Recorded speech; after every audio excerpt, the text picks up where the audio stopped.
Going to work with a little bit of stoichiometry here with this cookie recipe from the PowerPoint. I'm just going to give you an alternative way of solving this problem rather than using the conversion factor that was on the PowerPoint. Same question, how much flour would I need to bake 125 cookies? Because, 48 cookies is just never enough. 125 is starting to get into a reasonable amount of cookies that we should have on hand. The way I like to do this is working more with ratios than with fractions. So I'm just going to pull this off to the side. The first thing we have to recognize is that we are looking at a relationship between the flour and the cookies. The proportions of flours to cookies, according to the ratio, is we need 2 and 1/4 cups of flour in order to make 48 cookies. So we have a proportion here of 2 1/4 cups will always make 48 cookies according to the ratio from the recipe.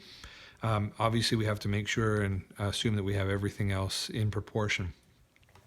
I like to set this up as an equivalent ratio, and the question says how much flour. So I'm going to put an X in my first position of my ratio.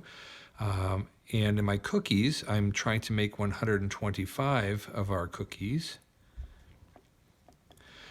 So we're setting up an equivalent ratio of 2 1/4 cups to 48 cookies is an unknown amount of flour, which would make 125 cookies. The process that I like, it's kind of like cross-multiplying for ratios. We're going to take our two inside terms and we're going to multiply them together. And we're going to set that equal to our two outside terms when multiplied together. So the inside terms, we've got 48 cookies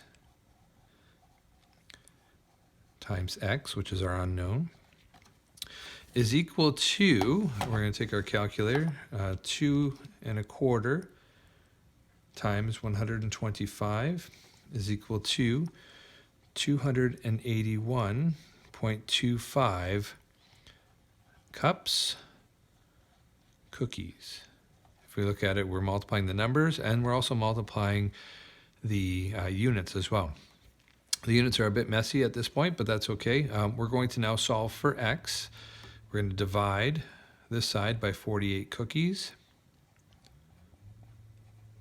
And what you do to one side of your equation, we do to the other. So we're going to get 48 cookies over here as well.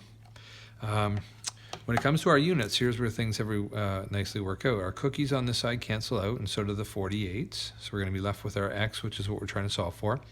On this side, our units of cookies are going to cancel out, and we're going to be left with our units of cups, which is the appropriate unit for measuring our flour. So we have 281.25. We're going to divide that by 48, and we're going to get X is equal to 5.859375 cups of flour.